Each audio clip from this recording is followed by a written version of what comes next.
There are four types of transition. The first one is sigma to sigma star transition. The second one is pi to pi star transition. The third one is n to sigma star transition, and the fourth one is n to pi star transition. With this four types of transitions, all the molecules can undergo either all of this or some of this basically. So we saw in the discussion that the bonding orbitals, there are two types of bonding orbitals. One is sigma and the other one is pi, and there is one more non-bonding orbital which is an n electrons which occupy this non-bonding orbitals, and there are two higher energy or the excited state anti-bonding orbitals. The one is pi star, the other one is sigma star. So based on this, the four types of transition, the first one is sigma to sigma star transition, and the second one is pi to pi star transition, and the third one is n to pi star transition, n to sigma star transition, and the last one is n to pi star transition. So if you want to classify these kind of transitions, if you see them, there are two kinds of pi star transitions. There are two types of sigma star transitions. So usually the sigma star transitions need higher energy compared to the pi star transitions. I mean to say, the highest energy requiring transition would be the sigma to sigma star transition, and the second higher energy, I mean to say lesser than sigma to sigma star energy needing, is the n to sigma star transition, and the third one is pi to pi star transition, and the last and the less energy needing transition is n to pi star transition. So basically there are two sigma star and two pi star transitions that are basically happening. So coming to the next slide, where you can see the energy associated and the UV region that is actually responsible to bring about this kind of transition. I said the first transition which requires the highest energy is the sigma to sigma star transition, and as I mentioned, this transition requires highest energy, and the higher energy in the UV visible region we achieve at the vacuum UV region. Okay, so I mentioned the nitrogen and the oxygen, they themselves absorb UV radiations in ultraviolet region. That's why before or below 190 nanometers, if you want to measure this kind of sigma to sigma star transitions, we need to maintain high vacuum just to avoid the absorbance that is possibly happening because of oxygen or nitrogen which is present in the atmosphere. So the vacuum UV region is the highest energy region which can afford or which can bring about these sigma to sigma star transitions. So I have mentioned high energy is required, and that usually is achieved in vacuum UV region approximately 150 nanometer. I mean to say, at 150 nanometer we can achieve these kind of sigma to sigma star transitions. Now what kind of bonds will bring about these sigma to sigma star transitions? They are usually the saturated bonds or the saturated hydrocarbons which can where we can observe this kind of sigma to sigma star transitions. For example, C single bond C, it is a single bond here, so we can achieve sigma to sigma star transition here in such compounds, and some of the examples what I have mentioned here, they are methane, propane, etc. all saturated compounds at 150 nanometer can take up the energy so that the transition happens from sigma bonding orbital to sigma star antibonding orbital. So coming to the next transition, that is a second sigma star transition, which is n to sigma star transition. This kind of transition requires a bit lesser energy as compared to the previous, that is sigma to sigma star transition. So compounds or saturated compounds that contain one heteroatom with a lone pair or unshared pair of electron or n electrons. If they are containing these n electrons, then those electrons can, or those bonding electrons can jump to sigma star antibonding orbital. So this kind of transition is possible in saturated compounds with unshared pair of electrons, basically having on an heteroatoms.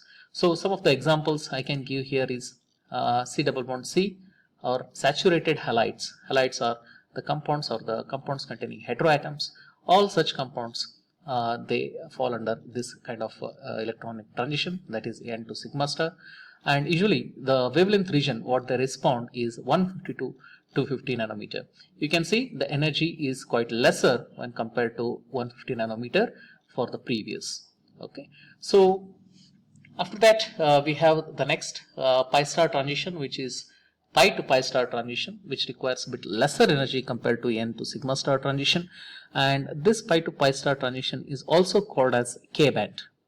Okay, so what kind of compounds do respond or have this or show this kind of pi to pi star transitions are compounds that contain double bond. Why double bond? Because there are pi orbitals that are involved. So compounds those are containing double bond or also triple bonds, and aromatic compounds, alkenes, alkynes, carbonyl compounds, cyanides, azo compounds, so on and so forth can respond for this kind of or will display this kind of pi to pi star transitions. Those are for example C double bond C, C triple bond C, C double bond O. All these kind of compounds will show a pi to pi star transition. So the next and the last is another pi star transition which is n to pi star transition, that is the least energy requiring transition compared to the previous three. So this n to pi star is also called as R band. This kind of transition is observed in a molecule containing an heteroatom or a lone pair of or unshared pair of electron, and these compounds which are having unshared pair of electron on an heteroatom, they usually get excited to go to an antibonding orbital, that is pi star orbital, and this is the least energy requiring electronic transition, that is n to pi star. So if you are to arrange them in the order of their decreasing order of their electronic energy requirement, or the transition that requires the decreasing order of energy, the first one would be like the sigma to sigma star, the highest energy requiring transition.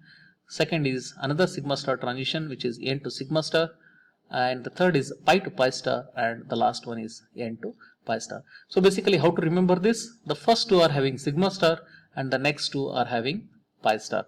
Okay, so sigma to sigma star, n to sigma star, pi to pi star, and n to pi star. So these are the order, or this is the order in which the electronic transition happens. So what is the wavelength region for pi to pi star or n to pi star? Usually for pi to pi star, it is the pi electron which is basically in the ultraviolet and overlapping visible region. For example, it starts from 220 to 400 nanometer, and all this n to pi star will start from again 400, 380 to 700 nanometer. So basically this is I mean to say this both wavelength region is a bit common to both, that is UV visible region. It usually starts from 200 to 800 nanometer. So from 200 to 800 nanometer, these two transitions are quite evident. So basically I mentioned this pi to pi star, they are called as K band, n to pi star they are called as R band. There are some more other bands which we come across. The one is B band, the other one is E band. So B band is something that is very characteristic of aromatic or heteroaromatic compounds, or if there is a benzene ring, the B band is very much evident at this particular nanometer, that is 256 nanometer. This B band is quite evident, and that is a characteristic of the presence of aromatic ring. And the E band is also known as ethylene band, and they are characteristic of aromatic system like B bands as well. So these are the kind of transitions and the kind of molecules those show this kind of transitions, and the energy that is required for these kind of transitions. So with this type of transitions, we come across the two definitions called as chromophores and auxochromes. So first we'll go through what we mean by chromophores. Chromophores are usually covalent, isolated covalently bonded group that show a characteristic absorption in the ultraviolet or visible region. For example, ethylenic, acetylenic, carbonyls, acids, esters, nitrile groups, etc. So what do we mean by these chromophores? Chromophores are compounds which are covalently bonded, or they are the groups which are covalently bonded to the molecule, and because of this compound or this covalently bonded compound, the molecule as a whole will show some characteristic absorption pattern, and these chromophoric groups will have certain electron rich entities in them.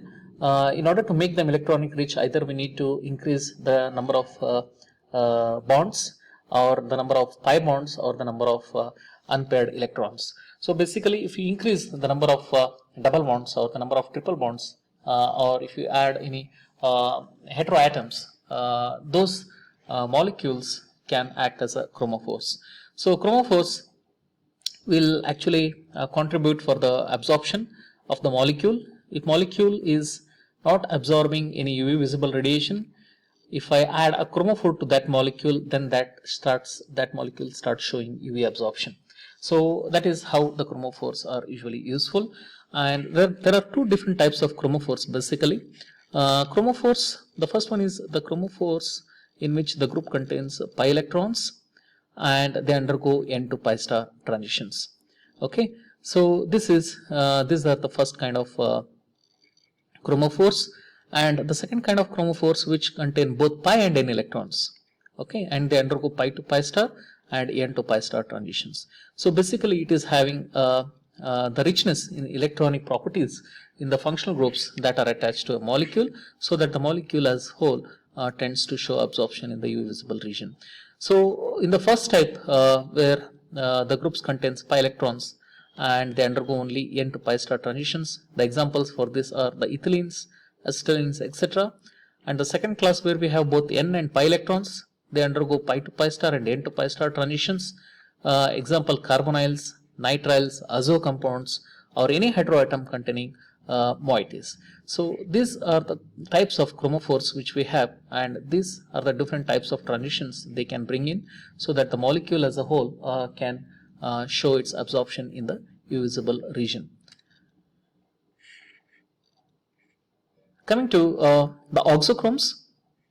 Auxochrome is a group which by itself does not act as a chromophore, but whose presence will bring about a shift in the absorption of bands towards the red end of the spectrum. So basically, these auxochromes by themselves, they do not have any electronic absorption, but when they are attached to a molecule or when they are attached to a chromophore, then they definitely bring about the UV absorption, or I can say they can bring about a strong UV absorption.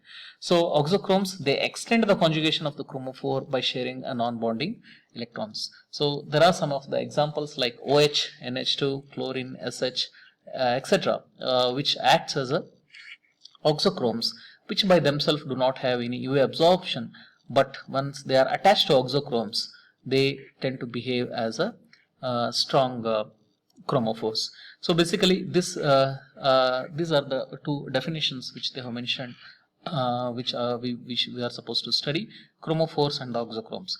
So basically, chromophores and the auxochromes are the covalently bonded group that contribute for the characteristic absorption in the UV visible region, and they can be any chemical entity with electron rich functionalities, where they can be double bonds, triple bonds, or heteroatoms, which contribute to the electronic absorption.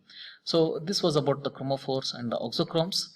The absorption intensity shifts, which we are also supposed to study, we will be covering it right now.